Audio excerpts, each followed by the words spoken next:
Hello everyone, welcome to ZNZ Classroom. I'm Mary, and in this video, I'll be going over the first 10 questions in the Math Non-Calculator section for the SAT Practice 3 test released by College Board.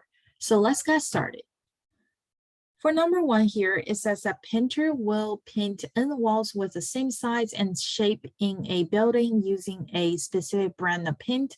The painter's fee can be calculated by the expression NKLH, where N is a number of walls, K is a constant with units of dollars per square foot, L is the length of each wall in feet, and H is the height of each wall in feet.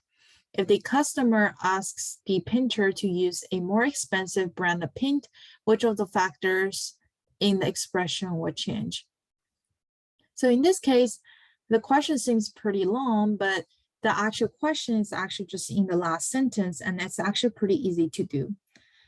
If it says, if the customer asks the painter to use a more expensive brand of paint, which of the factor would change?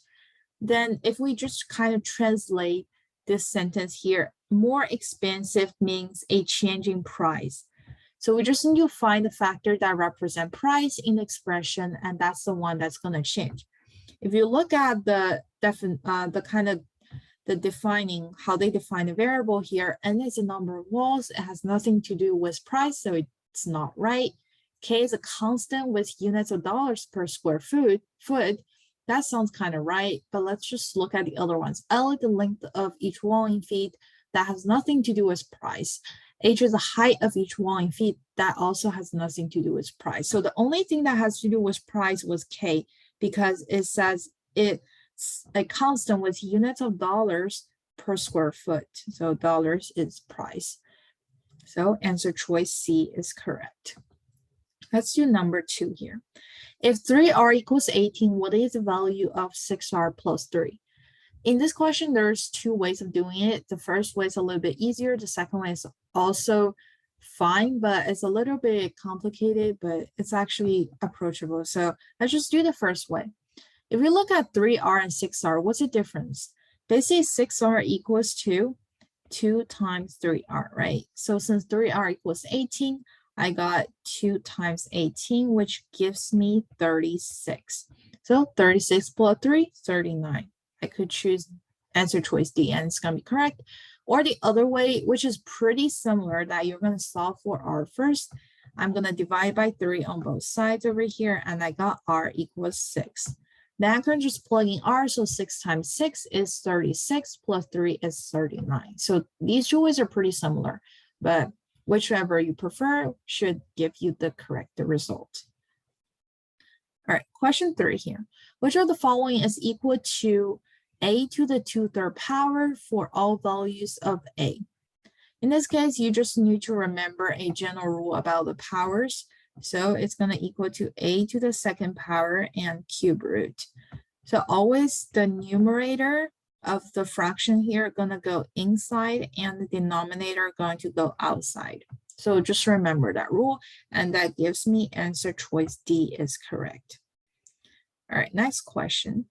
The number of states that joined the United States between 1776 and 1849 is twice the number of states that joined between 1850 and 1900. So until this point, we know an important relationship here. And then if 30 states joined the United States between 1776 and 1849, and X states joined between 1850 and 1900, which of the following equation is true? So basically, I have 30 states. That's for 1776 and 1849, and X is for 1850, between 1850 and 1900. And we know the number of states joined between 1776 and 1849 is twice the number of states that joined between 1850 and 1900. So I can just do equals 2x, because it's twice of x. 30 is twice of x, so I choose answer choice B here. 30 equals 2x and 2x equals 30. It's exactly the same thing. Okay, next question, number 5 here. I have if 5 over x equals to 15 over x plus 20, what is the value of x over 5? Here, what I can do is just cross multiply. So cross multiply and solve for x. So I got 5 times x plus 20 equals to 15x. 5x plus 100 equals to 15x. And I can subtract 5x on both sides. I'll got 100 equals to 10x. And if I divide by 10 on both sides, I get x equal to 10. I like to write x on the left side, so I just switch at the end. And then don't be happy at this point. A lot of people are going to choose 10, but that's not correct because it's asking for x over 5. So I need to divide by 5. Answer choice C is correct. All right. Question 6 here. It says if x comma y is the solution to the system equations above, what is the value of x minus y? In this case, you need to solve the system equations, and hopefully you got better of this right now since the previous videos, but let's just solve this one. This one is a little bit more complicated because you need to multiply by a factor for both equations, not just one, because the least common multiple for 2 and 3 is 6, which means you need to multiply by 3 on the first equation and -2 on the second equation, or if you want to cancel x, or you can multiply by -3 on the first equation and 2 on the second, which will be the same thing. Or if you want to cancel y, you will multiply 2 on the first and -3 on the second, or -2 on the first and 3 on the second. They all give you the same answer at the end. But let's just do, I want to cancel x at this point. So I'm going to say this is the first equation, I have the second. So first times 3, I get 6x minus 9y equals negative 42. And then the second, I'm going to times -2. I will get negative 6x plus 4y equals 12. So if I add, so let's name this 3 and 4. If I add 3 and 4, I will get, so let me just write a setup so it's easier to see. Negative 6x plus 4y equals 12. And then let's do that. So these two cancel. I got negative 5y equals, that's negative 30. And if I divide by -5 on both sides, I will get y equals 6.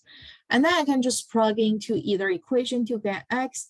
So if I plug into the first one, I got 2x minus 18 equals negative 14. And if I add 18 on both sides, I get 2x equals to 4. Divide by 2 on both sides, x equal to 2. And then x minus y, I will get 2 minus 6, so it's -4. Answer choice C is correct. All right, moving on to number 7 here. The function f is defined by a polynomial. Some values of x and f of x are shown in the table above, which the following must be a factor of f of x. So in this case, it gives me some x values and f of x values. I know that one of the factor is going to be x minus my x-intercept. So my x-intercept is actually over here, 4, 0. So whenever my f of x equal to 0, that gives me an x-intercept. And one of the factor is going to be x minus the x value of my x-intercept, which in this case is 4. So we know x minus 4 is going to be one of our answer. It's going to be our answer in here. All right, number 8. The line y equals kx plus 4, where k is a constant, is graphed in the xy plane. If the solution contains the point c comma d, where c not equal to 0 and d not equal to 0, with the slope of the line in terms of c and d. So we know that it's kx plus 4, so another point would be 0, 4. This is my y-intercept. So if I want to calculate the slope, I'll just do, let me do d minus 4 over c minus 0. And that's going to give me d minus 4 over c, which answer choice A is correct. This is basically changing y over changing x. If you did the other way around, it's also going to give you the correct answer. If you did 4 minus d over 0 minus c, That's going to equal to 4 minus d over negative c, which if you multiply by -1 on the top and the bottom, you're going to still get d minus 4 over c. So both ways will work. Just make sure that you don't switch the order. You always use like this point minus this point, or that point minus this point. Don't like for y value, I use the first point here minus the second point, but then for the x value, I use the second point minus first point. Then that's not going to give you the correct answer. I always just keep the same order, but which one you start, it's fine. All right. Number 8 here. If the system equations above, k is a constant and x and y are variables, for what value of k will the system equations have no solution? If we want the system of equation have no solution, basically we need to have, for example, if I have 4x minus 5y equals 7 here, if I just say 4x minus 5y equals some other number like 8, this is not going to give me a solution, because I'm telling you that x is a number, y is another number, but they're going to producing different results. That makes no sense. So basically what we want to do is we want to make this situation happen. And our first step is to make the coefficient on the y here the same, so we can make that situation happen. So what is the least common multiple for 3 and 5? It's just going to be 15. It's just 3 times 5, because 3 and 5 doesn't have any common factors. So it's just going to be the product of those two numbers. So for the first equation here, I'm going to multiply by 5. And for the second, I'm going to multiply by 3. So the first one going to give me 5kx minus 15y equals 20. The second one is going to give me 12x minus 15y equals 21. And now we just need to make my coefficient for the x same. So we set these to equal, 5k equals to 12. Then divide by 5 on both sides. I got k equals to 12 over 5. So answer choice A is correct.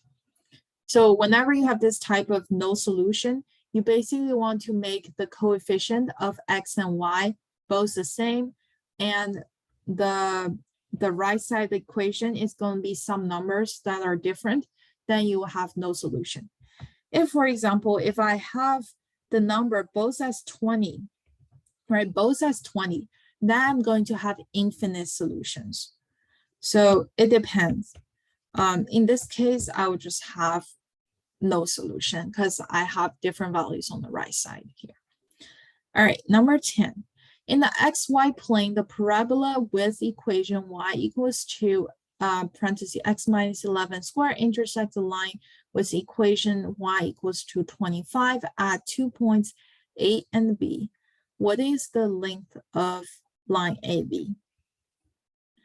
Okay, so y equals to x minus 11 squared here. We can actually just set this thing equal to 25. So 25 equals to x minus 11 squared. And then what I can do is just square root both sides. So if I square root both sides, there are going to be two situations, because it's either going to be positive 5 on the left side, or it could also be negative 5 on the left side. So negative x minus 11, right? And then if I solve both situations, I'm going to get this one is x equal to 16, because if I add 11 on both sides, and on the right, on the next one, it's going to be equal to x equals to 6, right? And then what is the difference between 16 and 6? It's going to be the length of AB. And in this case, it's answer choice A over here. Yeah, so that concludes this video. And thank you so much for watching. And I hope you enjoyed it. And if you have any questions, just comment below so I can answer it. Thank you.